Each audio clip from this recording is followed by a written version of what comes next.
right, thank you for staying with the State of the Nation. We're still having a conversation with Honorable Yusuf Hassan, Member of Parliament for Kamkunji, and Dr. Kuro Court, Party Leader, Third Way Alliance. We're still talking about the hustlers being the most dissatisfied. This is based on a TIFA poll, and also the state of the economy and the state of the nation as we speak. And Honorable Yusuf, we're coming to the one question that was raised by Kuru, that the role of parliamentarians. Have you, as parliamentarians, failed Kenyans? No, I think Parliament is just one branch of government. And let me just go back to the issues that were raised on the economy. 2022, when we were going to the elections, what was the condition of our country? I think a lot of people misunderstand or kind of ignore that. Our economy at that time was in a situation, we were heavily indebted nation. In fact, we had reached the ceiling of our indebtedness. Our ability to borrow money from the international finance institutions had come to an end. Even the SGR could not be extended to its final destination because we simply didn't have the capital, the financial capital to be able to do that. There was terrible mismanagement. There was corruption.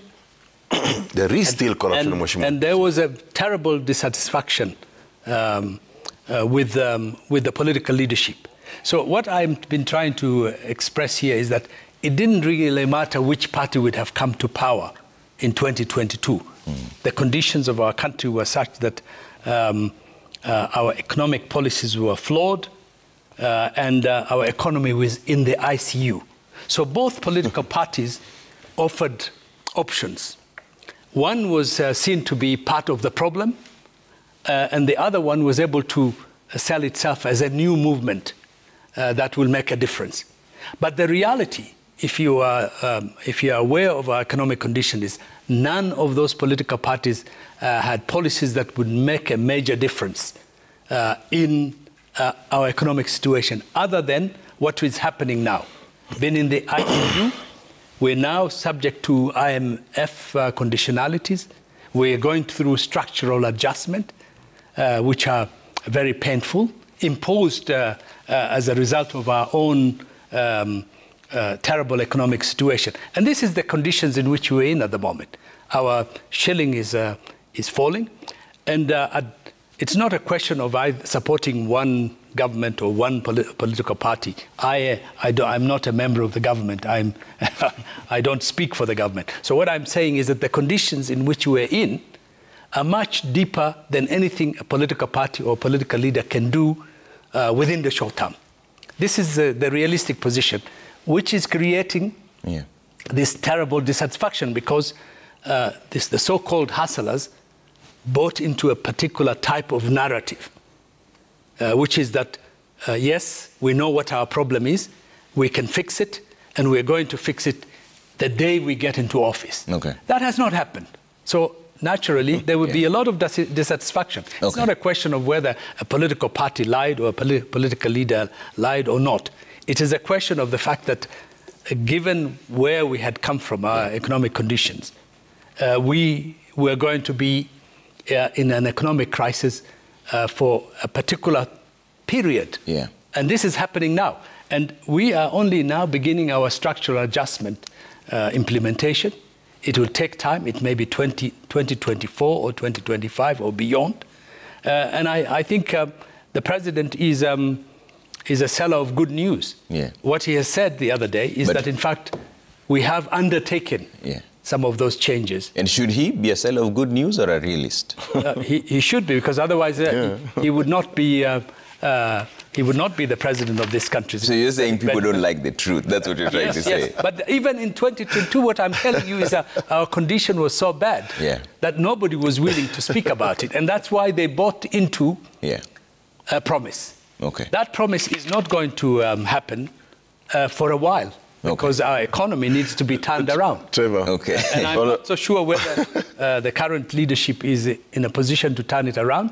But as you had the president say at the Jamhuri celebrations, that the worst is behind us. The question is whether you would buy into that narrative or not, just as the hustlers bought into the narrative of 2022. So even that narrative you're not sure of.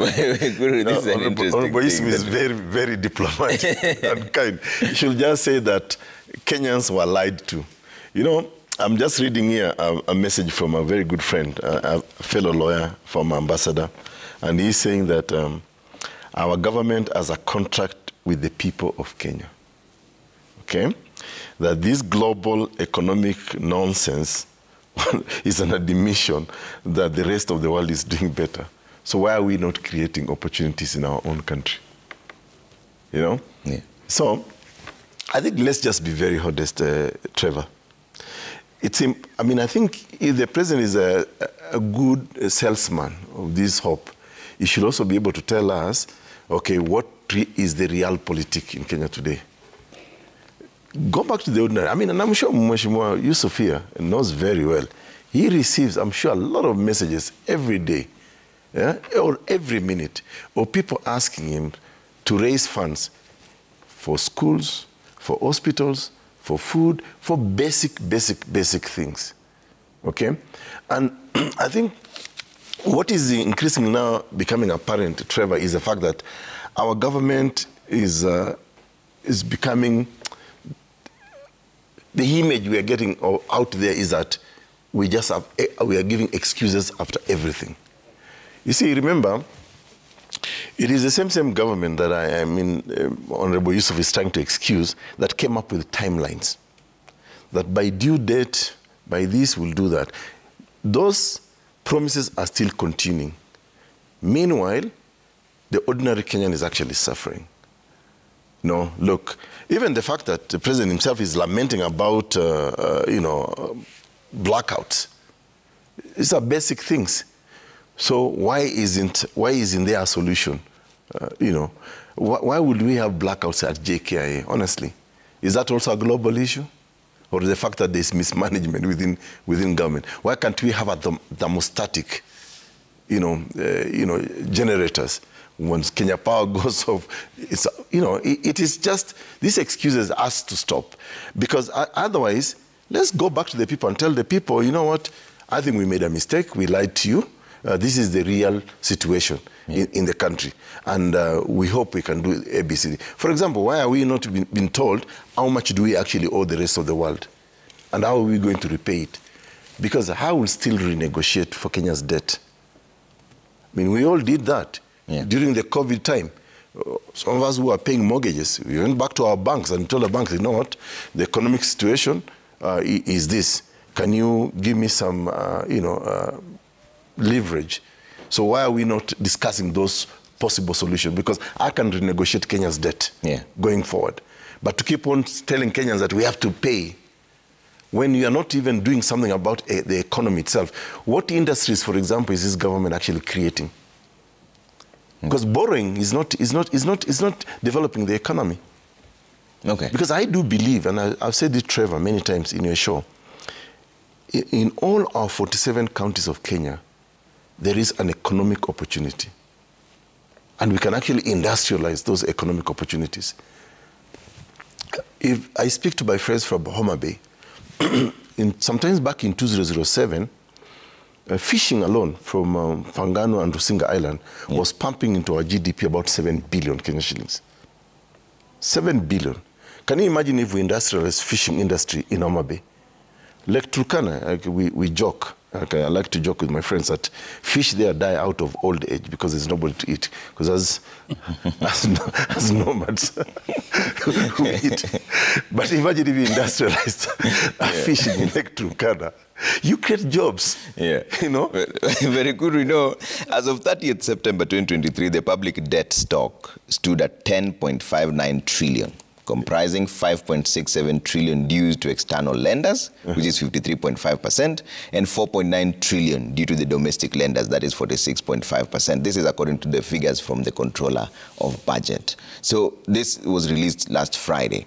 Are you saying that we've mismanaged this entire system? But also, you've admitted in this show before that you voted for President William. Yes, I did. So did you buy into a lie, or was it a lesser evil? Let me tell you, I make no apologies for the fact that I voted for William Ruto. I make no apology. But I'm not stupid enough to accept continued lying. You know, I didn't buy into the lies because I had to exercise a choice, a democratic choice, like everybody else will do. You know, and what I do thereafter was what matters. I mean, I am pursuing the principle of accountability, which is also enshrined in our Constitution, Article 10 of our Constitution. You know, I cannot sit back and not call government to account. Just like Honorable Yusuf here should be able to call government to account in Parliament because it's on the floor. So I don't see any. We should now be talking about the performance of government. It's not about who, you know, like Honorable Yusuf has clearly said, it did not matter which party would come in, will have made it. Yeah. It's now about the performance of that party, you know, and service the people of Kenya. And like one of my friends, Balozi, has said to me, remind Kenyans, the contract is between the people of Kenya and the government. So what disappoints you the most now? Is it that the timelines are not clear, or is it that there's still more promises, like you call them? Because we saw now the National Treasury projecting that the country's economy will fully recover by April 2024.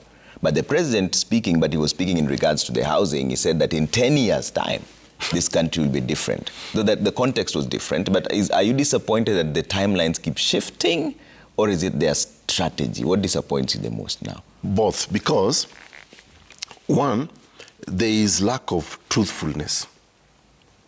People are not saying the truth. Just tell us exactly, paint for us an image. This is the state of the economy of the country. And these are the steps we are taking going forward. Because simple things, when you put in VAT at say 16%, you're actually hurting that hustler. Because you're actually affecting the cost of living of that person. How are you cushioning? So what disappoints me the most is the fact that we are getting one promise after another, but without improvement to the living conditions of an ordinary Kenyan. Give us solutions. Okay. That's all we're saying. Honorable Yusuf, what are the solutions right now?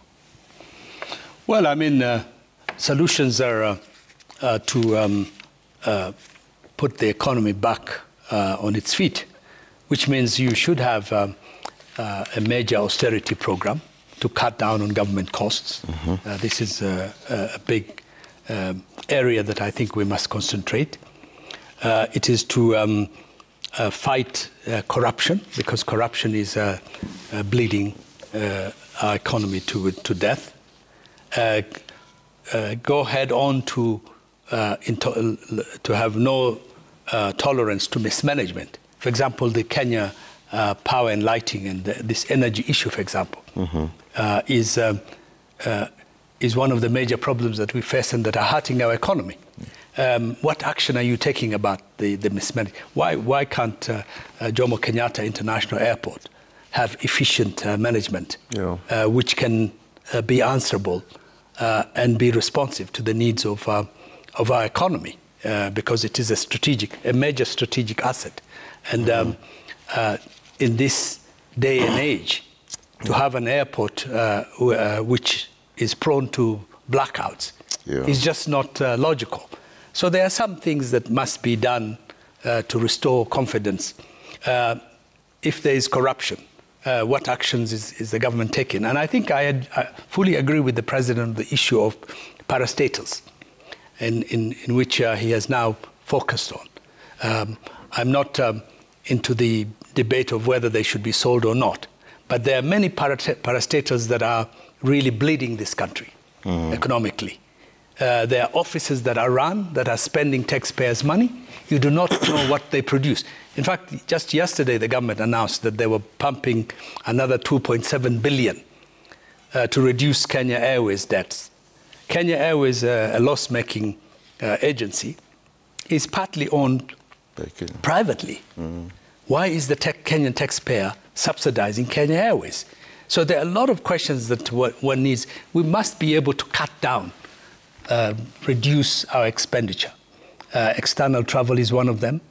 Having these parastatals running without giving anything to the country is one thing. And I fully support the idea that they should be reduced, either be sold or closed down to save the country huge amounts of money that could be used for health, education, and other productive outputs of the economy. It is also to reduce our borrowing. By reducing our expenditure as a country, we'll be able to reduce our debt in many ways. Because if you look at the Kenyan system, you go to any African country, you would realize that Kenya is living beyond its means, completely beyond its means. We spend what we don't have, we buy what we don't produce. So there's a lot of factors that need to be worked around these economic reforms that could have a positive result in 2 or 3 or 4 or 5 years' time. But if we don't start now, we would be here another election and another government, and we would be speaking about the same topic that we're speaking. And I can say I have seen that because this is my 4th term in Parliament. The same things that we were discussing 4 terms ago are exactly the same things we're discussing. Maybe the personalities have changed. We have a different president, maybe a different cabinet secretary.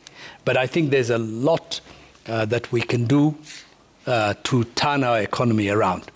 Other than the fact that, other than the external factors, there are many things that we can fix that can put our country back.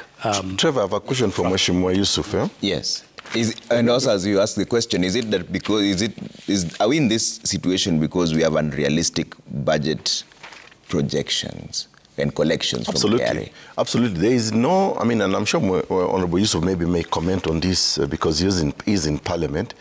You see, when you have got a money bill, like for example the Finance Act, there's very little relationship between the money collection law, which is the Finance Act, and the expenditure. You know, and the failure to actually correlate and discuss the two of them, is part of the problem. Because yes, you want to collect money, but the way you're expending money is not related to, so there is no accountability. But I want to ask Honorable Yusuf a question, and maybe, because I'm sure he discusses this maybe in the political meetings. Is this government capable of listening to ideas? For example, you say that we need to change certain things. For example, enlarging government. Why should the president be so obsessed with the idea of creating offices that are going to consume money that we do not have? For example, the idea that you want to create in chief administrative secretary positions, which are not even in the constitution to begin with. Is government capable of listening to good ideas? Because in the absence of that, we're just going back to political lying. Yeah. And as you answer that question, you can even relate it to the Finance Act as government. well. I'm not. No. That's why I'm turning it into the Parliament itself now, because you're there and this is your 4th term. The people, more than 90% of the Kenyans, on record, said that we do not want this Finance Act, but it still passed, as is. Yes, but governments, this government was elected. It has a mandate.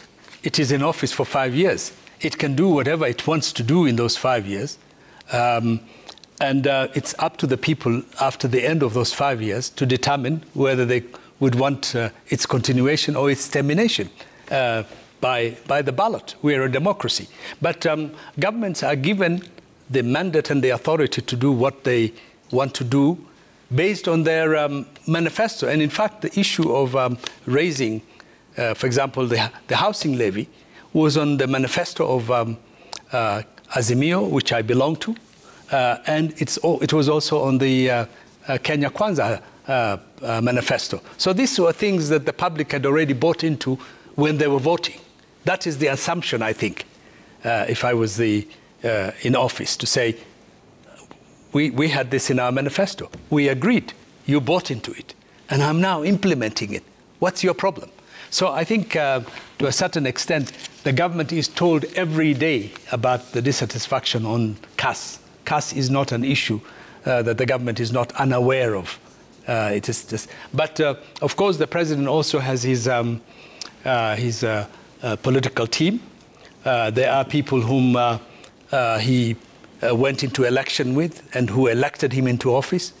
And the people of Kenya who elected him into office, yes, not friends. Yeah, no, but those friends are part of the machinery that made it possible. Loyalty to political parties, as you may know as a political party leader, I'm not, is that there's a loyalty. Yeah. And I think he has to give jobs to the boys and the girls who made it. And CAS is one of them. But obviously, CAS is the issue of CAS is very unpopular. People don't want extra expenditures. Yeah, but you're saying he has no choice. No, you know, Mweshe, just a small correction. It may not be the fact that people do not want CAS necessarily. The question is it a necessary office to create right now? Yeah. Because you also have to follow the Constitution. I think it must be under Article 128, if I'm not wrong, so Article 4, that yes, you may create an office in the public service. Yeah? But only on advice from the Public Service Commission. Yes. And even that advice has to be based on what the courts have since established as meaningful public participation. Fair point, but also Yusuf is raising a very interesting point, and he's referred to you as a party leader, that there are some people, then the reality is you have to reward them. I mean, you wanted us to be honest in this conversation. Trevor. This is Trevor. as honest as it gets. Trevor, the truth for the matter is government cannot employ everyone. Okay? I mean, I go back to the point Honorable Yusuf made earlier, which is that what is our situation as a country today? What is the state of our economy? So if the state of the economy is this, then how then do you want to spend that which you do not have? I don't have to enlarge government because I have to impress my friends. You know, the idea is to a government that is effective to the problems of the people, responsive to the problems of the country. It's not about rewarding friends. And if you're going to be emboldened enslaved by rewarding your friends, then you're not serving the people. Because remember, whether your friends helped you or not to get into office, at the end of the day, you are the government of the Republic of Kenya. Not the government of the Republic of your friends. Yeah. You know? but Yusuf, ideally that's easier when you're out of government, right? It's not realistic. You know, he's an armchair critic. He can always comfortably say, this is going wrong and that's going wrong. But I wish he was in office and we could then be discussing his performance. No, Mwesh, let me tell you, I think, you know, maybe the point I made earlier, perhaps we can move this conversation to about us as a people, as a society. How honest are we? Even if we go into politics, into our normal dealings, you know, do we live by a certain value system? I think in this country going forward, when you look at politics, it seems to me that actually we set aside certain value system that we as a people, you know, as religious people, whatever the case may be, we don't want to discuss that. Today, if you look at, say, let's even talk about the East African region.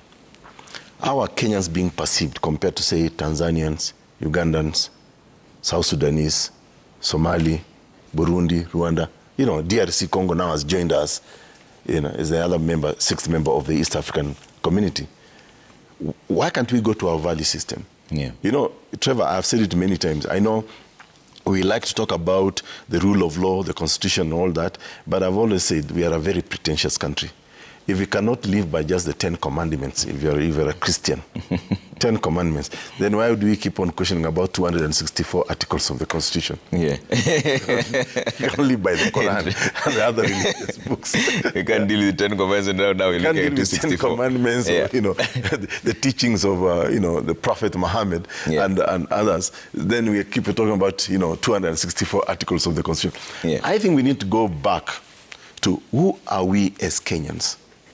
Can we live by certain values? Why are we normalizing theft of public money?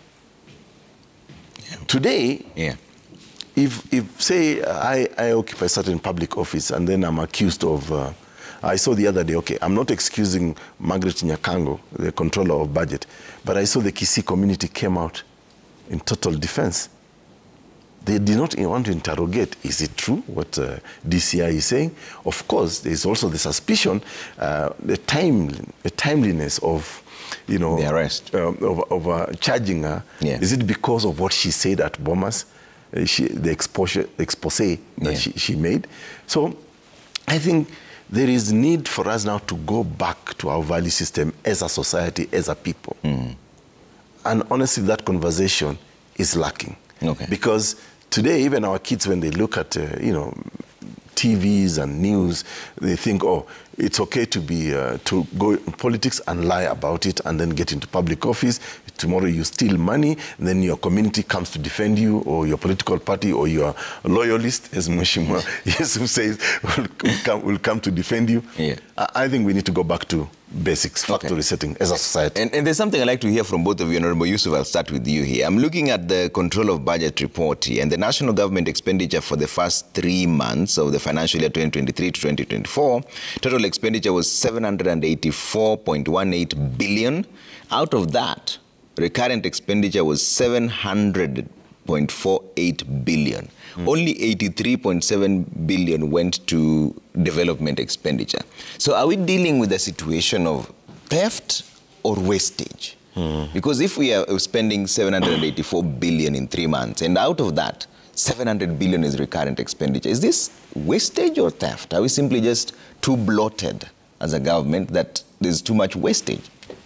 Yes, it is. I think we are bloated, and there is a lot of wastage, but also there's a lot of corruption. And the good lawyer has spoken about value systems and ethics and so on. And it's true that, in fact, we are very lacking in those qualities. I can give you some just simple anecdotes. For example, the other day we traveled to Arusha, and we just crossed the road, the border from Namanga. And it's exactly the same road, exactly the same size. One is in perfect condition. It's neat. There are no roadblocks. There are not police officers stopping vehicles and demanding money. There is security. They're watching you, but they're not visible. And everything is orderly. Even when you go to Arusha, Arusha is a very clean, well-managed city. And it's a small town compared to Nairobi, one could argue. But it just shows that we have this anarchic lawlessness in which everything goes. And there is no accountability. There's a big problem when now I'm in one of the committees. When you go to some of these institutions and you question them, there's nobody who ever would say, I was the one who made that decision, and I stand by it. They would just tell you, oh, it was the previous chairman who was removed, or management that was removed. Passing the buck is always the problem. And it is very difficult to touch that. And even if you go to Uganda, things are neater. Rwanda, of course, things are neater and orderly. And there is somewhere where the buck stops. I have found it very difficult in Kenya to find who is responsible for that particular problem you have identified in any government department or in any government institution. Even the president may not know, because I've heard him say a number of times that there are problems in ministry so and so. Yeah. But is it a problem that can be resolved? So there is wastage, there is leakage, there is corruption. Yeah. Every office you go to now in government office, they have brand new furniture. I'm just giving a big color television in every room, flowers. And when you sit there... A lot of mandazi. Yes, a lot of... You would find out very, very quickly where your money is going. Is that money being used in the right way? Travel. When you talk to travel, even domestic travel. In Mombasa, you would see hundreds of government officials doing hundreds of meetings. You go to Kisumu, they're doing the same thing. The question is foreign travel. When there are boardrooms. Recently, when we go to... we're talking about Dubai. Yeah. I just could not believe the number of Kenyan delegates there. About what, 800? Whenever a president or a cabinet minister is going, who is traveling with him? There were a number of occasions that I've been abroad with some of those visits, and you don't know whether this is the people who are on that delegation are the gardeners of the senior official or the cleaners in his office, because they don't have any titles. But they're there taking money from the taxpayers' pocket. Yeah. So there is a lot that needs to be fixed. This does not happen in any of the countries. For example, if you go to the border between Kenya and Ethiopia, is that the Ethiopian soldier gets $100 a month maybe or less in salary. But he would not take money for anything that you want to bring into his country that is damaging to his country. He would stop it. While the flow from Ethiopia of drugs or whatever comes through because the drug dealer knows there's a price. Every Kenyan soldier, every Kenyan security person has a price. So that the question of the value system comes into it. It's just not because they are paid more in Ethiopia or in Rwanda, but because they stick to their values. They have a code of conduct that is enforced. They have systems in place, and there's accountability. And the buck stops at someone's desk. And speaking of accountability, Kuren, I'd like to hear your thoughts on this. You raised it also at some point.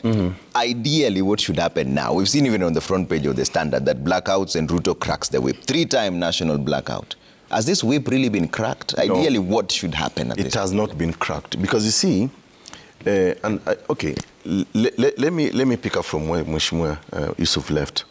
You see, when we keep on saying about our value system, let me draw an analogy. At our own homes, as parents, as fathers, mothers, we have got a certain value system that must cascade downwards to our children, so that our children should know that if I misbehave, my father, my mother will actually whip me or crack the whip on me. The same thing with the leadership in a country. If the messaging is not coming from the top about how we must behave ourselves, accountability, then we are failing as a country. To the question you ask, there is no whip that has been cracked here. If Chirchir is not performing, is not, calling, directors or whoever into account, he should be relieved of his job. It's as simple as that. You cannot talk to us about corruption in edible oil and then you're not actually sacking the people who are actually in charge of that. You cannot talk about corruption in parastatals when you're not actually firing people. There has to be some action, and that's what Kenyans are actually expecting. And that's what should be expected in any normal, democracy, in any country. You're underperforming, leave.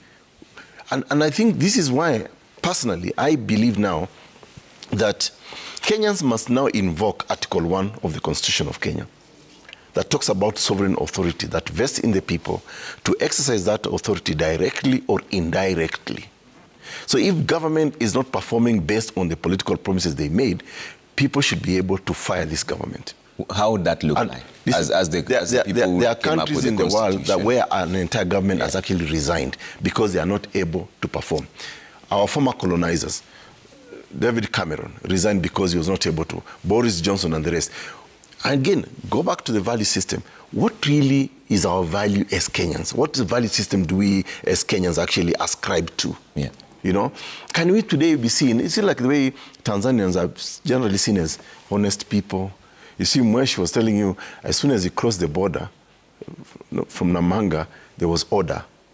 But he didn't tell you, before he crossed the border, there were so many roadblocks and police stopping every vehicle and asking for bribe. So I think we need some key messaging from the top leadership of this country about how we must behave as a people, as a country.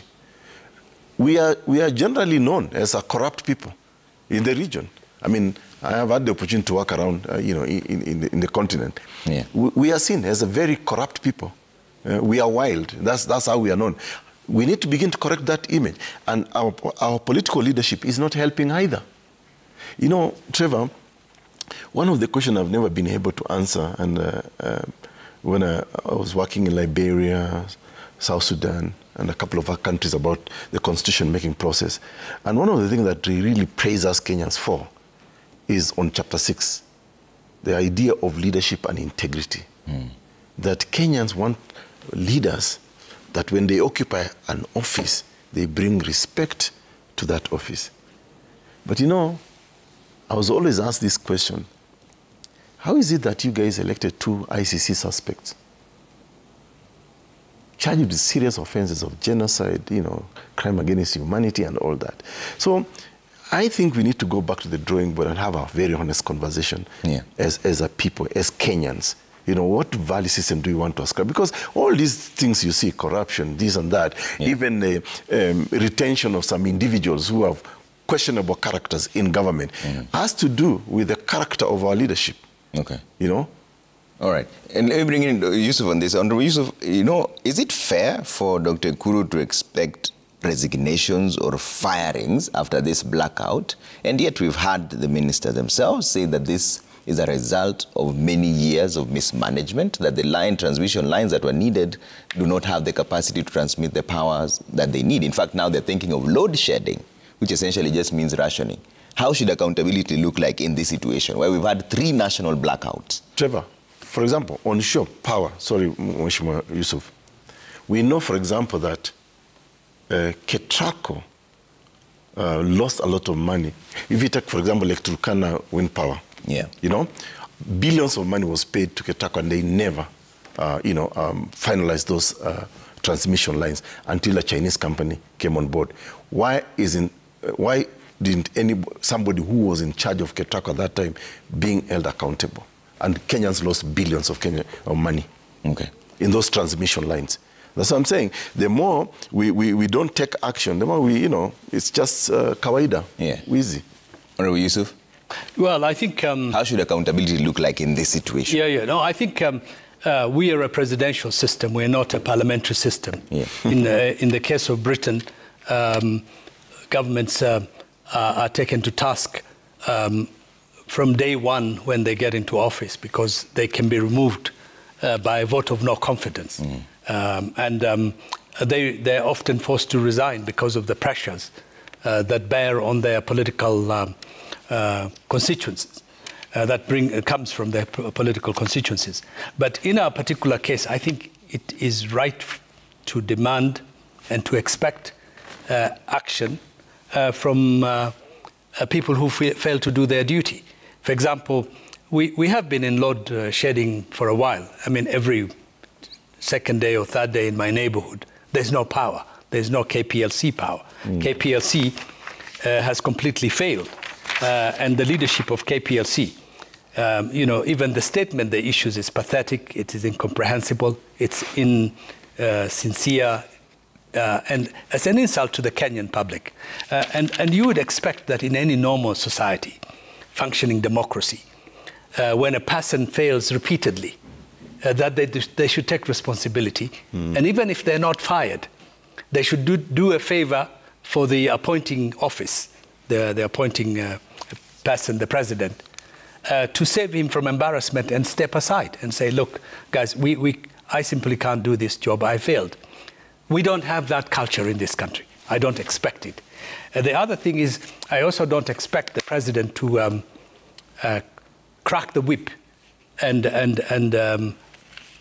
question or remove people who are not performing because of the relationships that exist politically.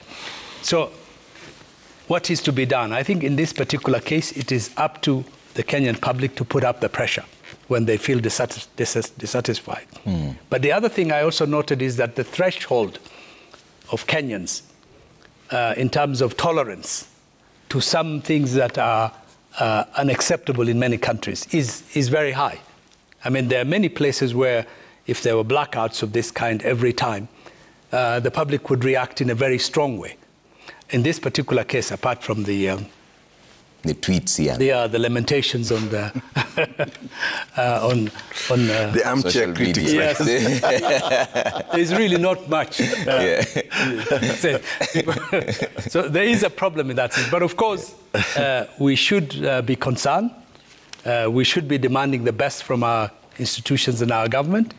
And those who fail should be penalized by the appointing authorities or by the public, so that we get the best that we can get from our leadership. There's a lot of feedback coming through, but also as you respond, I'd like to hear how you envisioned Article 1 playing out in worst case scenario. When you say exercise the power directly or indirectly, how directly look like? One of the things that I'm actually thinking about right now is probably to invoke Article 257 of the Constitution of Kenya, the popular initiative, to amend Article 1 so that when people are dissatisfied with the manner in which their delegated authority or sovereign power is being exercised, then they can be... Because let's draw a simple analogy, Trevor. Today, if you are my employee, even today, you are an employee of Royal Media Services. If you don't perform, your employer will fire you. So, back to the, the message I got earlier from a very good friend, as a fellow lawyer, is that, there is a contract between the government and the people of Kenya. If you don't comply with the, some of your responsibilities and duties in that contract, I should be able to fire you. Yeah. So today, what we are being fed is like, in 10 years, in that, there is no such term called 10 years. There is only 5-year term. And in that term of 5 years, there is a contract. If you don't perform within that, I'll fire you. In fact, I think we should even introduce the idea that government should be put on probation. If within a certain time frame, you actually don't perform within that probationary period, then we should say, I'm sorry, we are not signing a contract with you. Because there has to, this question of accountability is not coming through. Because today, you have parliamentarians who are complaining and lamenting about this government, but none of them has, for example, brought a motion of censure on this government or on the individual members of parliament. Cabinet secretaries. They are the ones who approved cabinet secretaries. Despite all the other challenges we saw about them, some of them with questionable characters, but now they are complaining about non-performance of this government. Yet, they are the ones actually who gave them the job. So why not fire them? So I'm thinking we need now a debate in this country, and I'm more than happy to hope Mheshimiwa Yusuf will support me on this. I want to come to Kamkunji and collect signatures that let's amend Article 1. When a government is not performing, we fire that government because we are the employers of the government. How? Yeah? How would you recall them? Because even recalling a member of parliament is an uphill task. It is. I'm happy that Mheshimiwa Yusuf here is serving his 4th term. Yeah. They are the ones who undermine Chapter 6 of the Constitution of Kenya on leadership and integrity. They are the ones who undermine Article 104 on the right to recall, because Article 104 is very clear that if you do not perform as a member of parliament, you can be recalled. But they passed legislation that made it almost impossible for that accountability by the people of Kenya. So, and I'm thinking, we don't need a revolution, we don't need violence. I think we should do things within the law. And that's why, for me, I'm thinking, let's amend Article 1 of the Constitution of Kenya, where people can actually go into a referendum and actually fire the government of the day when it does not perform. And maybe that can be an awakening call. And you see, one thing I like about this presidency, this government, and I'm just very hopeful person, that it's an awakening, that people now can begin to question, okay, we have somebody who styled himself as an ordinary guy, as a wheelbarrow fellow, Mama Mboga, a boda, but now we have given him responsibility in the highest office in the land. But he's not behaving like Mama Mboga and wheelbarrow and, that boda person. So I'm hoping... You want him to commit class suicide?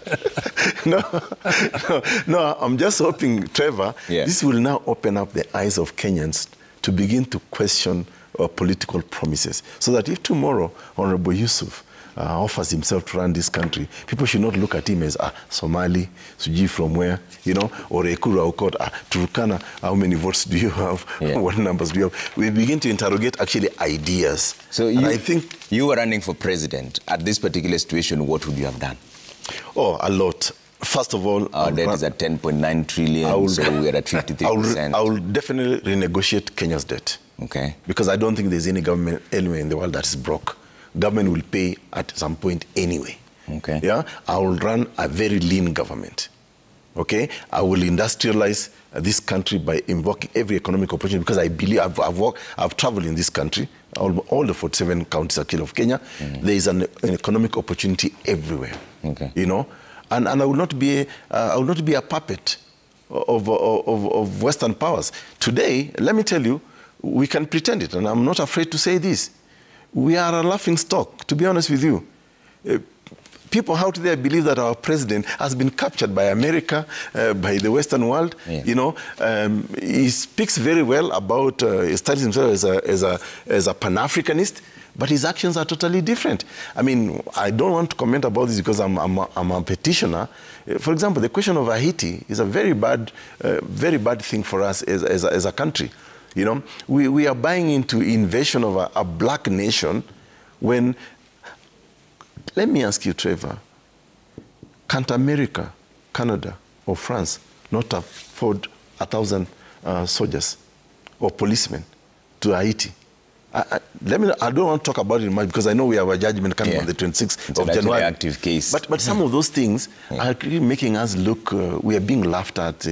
Why is your president so subservient to the Western world? I mean, Mwesh hinted at the idea of structural adjustment programs. We are back to IMF. IMF and World Bank has never developed any country in the world. They are predators. Okay. You know? Speaking of legal issues, you know, the president mentioned that the housing will be done through one way or another. Whether people like it or not, it's going to be done. He says it's a difficult conversation that have to be had, despite the court having said that this levy is unconstitutional as it is right now. So what is your view on this? Should we really build these houses? Because his argument, well, we have about 1,410 slums. Absolutely. I am 100% behind the president on the issue of housing, affordable housing, social housing. I represent a constituency that has a terrible and grim housing structure because we have the informal settlements. We have large informal settlements all over my neighborhood. And we need to give the urban dwellers of Kenya decent housing, an opportunity to affordable housing. And I think it was something that we had discussed even in the last election in a big way. There is no possibility of actually making a dent on the condition of slums in our country unless we are able to invest in that. And a levy would help us get onto that ladder. There are many questions about how it is going to be implemented, but the idea is good, and I'm glad that the president is sticking to his line. That is the kind of decisive leadership you sometimes need to go to implement decisions that will make a difference in the future of our country. While at the moment they may be held down by political factors because it is an unpopular decision. This point that I completely disagree also with a good lawyer is that our president is misunderstood in terms of his global position. He is not an ideologue. He is not either a progressive or a reactionary person in the definition of this terminologies of ideology, of this Pan-Africanism or not being a Pan-African. He is a pragmatic actor who is using the opportunity that he has to get what he can get from all these powers. And he is like Deng Xiaoping of China, who said that I don't care the color of a cat as long as it catches the mice. So his relationship with the West is of a mutual interest. If we can get what we can get from the West, he's been to China recently, and I think I'll encourage him also to continue that kind of pragmatic approach to foreign policy, in which we have relationship of mutual benefit to our country. And this issue of Pan-Africanism as well is misstated in many ways. You cannot become a Pan-Africanist because you are promoting Pan-African rhetorically, as I've seen some people praising Malema of South Africa, whom I know very well. That kind of Pan-Africanism is not necessarily what would take Pan-Africanism as a Pan-Africanist myself forward. The question of Haiti. The question of Haiti has also been discussed in many ways, but the reason why the United States, Canada, and white Northern Hemisphere cannot send troops to Haiti is because Haitians don't want to be occupied by white colonialists. They have been occupied by the United States on many occasions. Their sovereignty has been violated. There is another crisis in Haiti. Haiti is in a desperate situation. It's a country of African descent. And there's absolutely nothing wrong with Kenya and the Kenyan police to be deployed to be part of the solution to the problem of stabilizing Haiti. All right. So again, but on the issue of Haiti, yes, I fully support the president. Yeah. And we need to do our due. Kenya is an African country. We are doing it at the request of the Haitian government. Yeah. No, and, in fact, that's let him finish. Then I'd like us to stay away from the Haiti conversation because it's an active court case right now. Yes. Absolutely a responsible member of the African community, a member of the United Nations. Yeah. And this is not the first time, Trevor, that Kenya has sent police officers to and military, peacekeeping military around the world. I've met them in Timor. Yeah. I've met them in Sierra Leone, Liberia, where we have done a fantastic job in stabilizing those countries. And in fact, if you have been if you said you had served in Liberia, Kenya has played a pivotal role in stabilizing that country when General Opande... When it was a UN mission. Yes, not when it was a UN mission. Dr. Guru, this is a case that you are actually the one. Yes, I am doing this. So we might not want to talk about it. No, but Mwesh, let me give you facts. And I have worked in the United Nations and in peacekeeping. We all have. Political affairs. We all have. I've worked in refugee affairs. I don't see absolutely no problem. And we are only... What Kenya is, this thing has been so politicized ridiculously that it has lost any sense of rationale. It's that we are just a component, although we are the lead nation, we are just a component of a package of Trevor, countries that are going to go there. Yeah. Trevor, basic facts. As you watch, I believe Honorable Yusuf here still has a relationship with Northeastern Province. I don't. Because of his origin as a Somali. Just like I still have a relationship with the northern part of Kenya because I'm a Turkana and I come from a place called Kapedo. You know, in Kapedo, and I'm so disappointed that as a legislator, he can actually try to justify a wrong. We come from a region where insecurity is the order of the day. You know, people, AK-47 is like a walking stick. For most people in northern-eastern Kenya. We don't have enough security in northern Kenya. Let's say the northern frontier districts.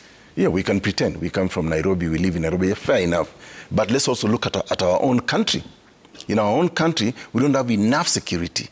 And yet here we pretend we can go and fix a historical problem by occupying another country. Secondly, there was never any request from a government. In fact, the government in Haiti is an illegality right now. Ariel Henry, the prime minister, is actually in office illegally. If you read the constitution of Haiti, and even our own National Police Service Act, which I think you passed, you must have been in Parliament when the National Police Service Act was passed. Article 6 prohibits outrightly the deployment of National Police Service outside the jurisdiction of Kenya. Article 107, 108, 109 says there may be a deployment. It's discretionary, but only when we receive a request from a reciprocating government. There has never been such a report. Okay. Reciprocating. So let's wait I will for not discuss the details. What they will say, yes. I don't want to offend Honorable Judge Chacha because he's going to make a decision on this, but facts are facts. Okay. Our law does not require, even article, read chapter 14, Mweshimua, you're a legislator. Okay. Let's look at the feedback. There's a lot of feedback coming through, and then we wind up on this, looking into 2024. What are your expectations? What are you looking forward to? And Trevor Mbija at Citizen TV Kenya, use the hashtag Daybreak. Let's bring that up and see what you're saying. A lot of feedback. We'll try and read as many of them as we can. Okelo Mwalimu says, Kenya Kwanza regime has managed to demolish the economy in a record time of 15 months. The number of the urban poor has increased. Many boda bikes have been grounded, and Mama Mboga can't afford a simple plate of skuma wiki. I'd be interested in knowing how things are in Ruiru. Okay. Conrad Kulo, does the Kamkunji MP Yusuf Hassan Abdi know that the global oil market has significantly dropped? Exactly. Why can't that be reflected in our Kenyan market? We don't buy instantly. Dumbori says, false hope may offer fleeting comfort, but its foundation is built on fragile promises. Embrace reality with courage, for therein lies the strength to overcome challenges and build a future grounded in truth and resilience. Conrad Kulo again says, if 2.2 billion can be spent in 3 months, what is that is stopping this government from doing what they promised to do for the hustlers? Okay. Engineer Lazaro says, Honorable Yusuf, the worst thing about KK regime is to continue with hot air pledges. Even at this time, Kenyans are more disappointed with them, kabisa, more than 360 days in office, we've never witnessed any significant project with our taxes. Okay. Gabi Wakasiaka says, had we not made noise by giving facts and figures, fuel would have been 300 per litre today. War in Israel did not affect prices of fuel to skyrocket, maybe later on. And that's just maybe. But fuel prices and cost of living is going down soon. Okay. You don't leave a name, but remove the number there. Let politicians not take advantage of the current woes of Kenyans, but support President William Ruto to get the country out of the mud. Kibaki opened up circulation of money. We need now to industrialize the country in order to create jobs. Industrialization takes time. Samuel says the government has made significant progress in the security sector. President William Ruto has taken decisive measures to deal with banditry, armed crime, cattle rustling, and other forms of impunity in all parts of Kenya. Okay? That's not true.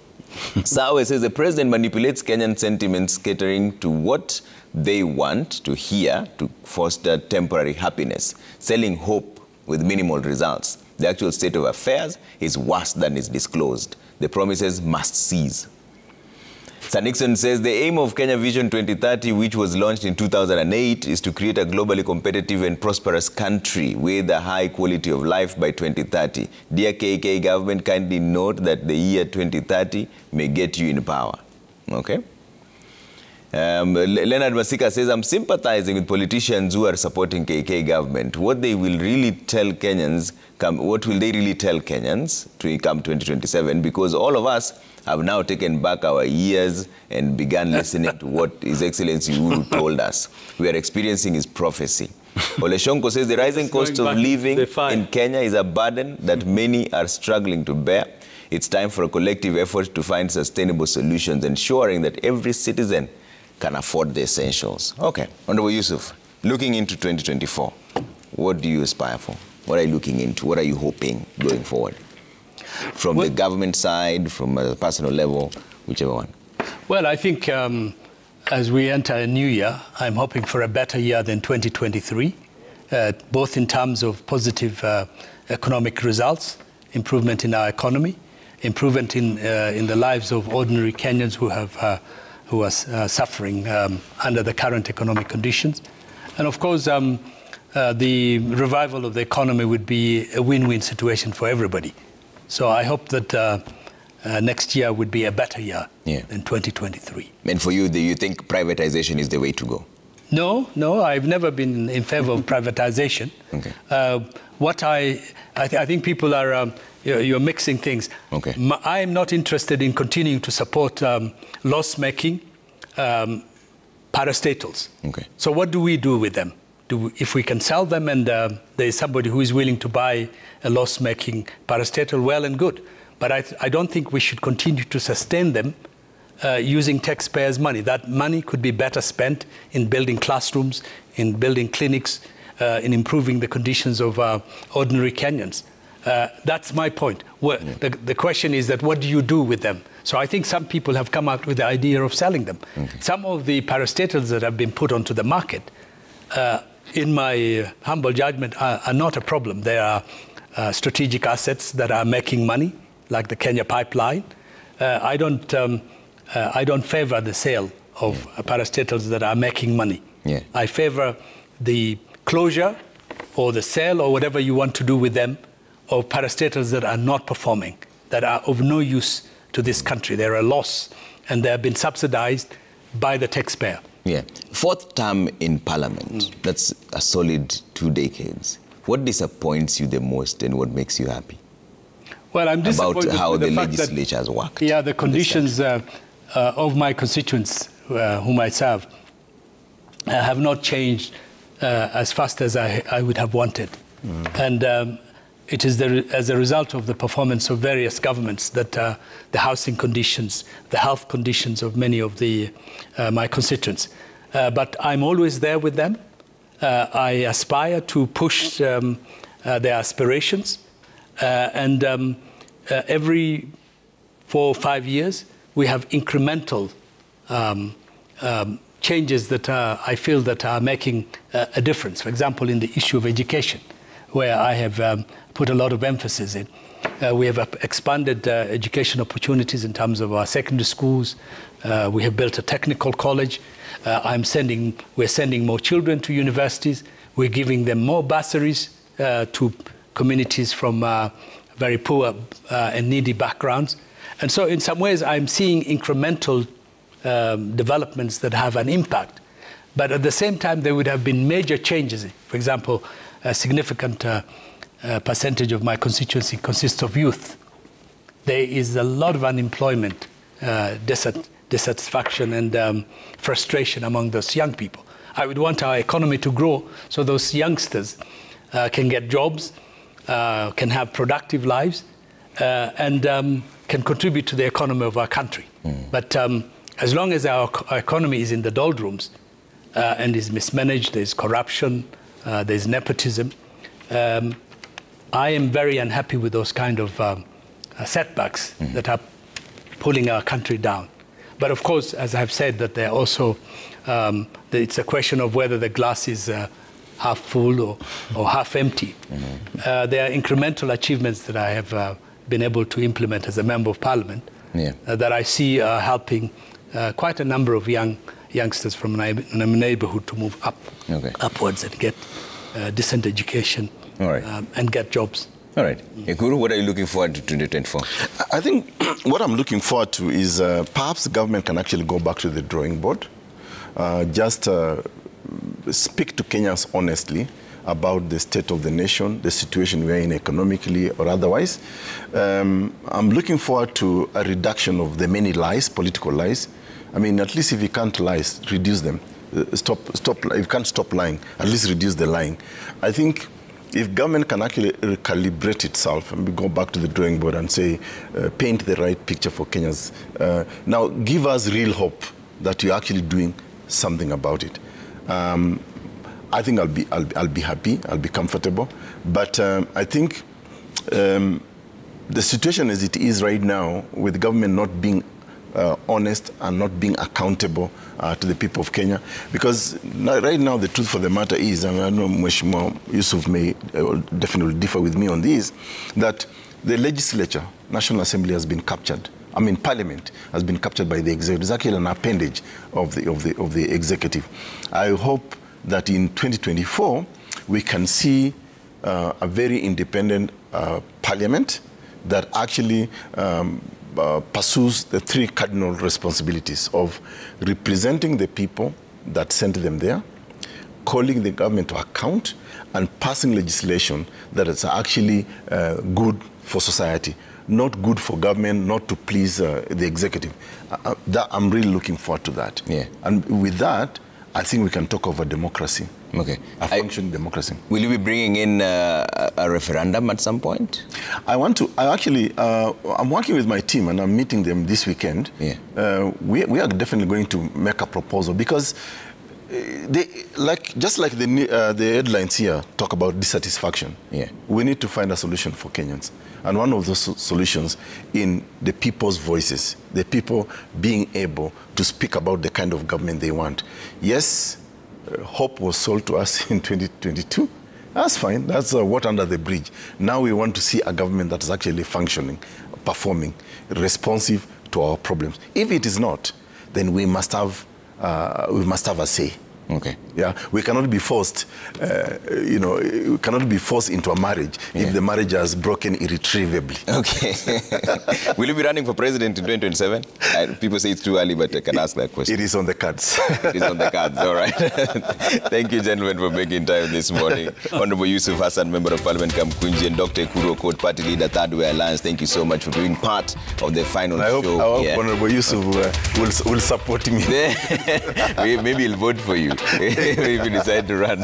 Thank you so much. This is the last State of the Nation conversation in 2023. We want to thank you all so much for being a critical part of this conversation. Every day we get better. You give us feedback. We appreciate that. We don't take it for granted for one single day. We only promise to make it bigger and better as we go into 2024. All right? Bye for now. My name is Trevor Ombija.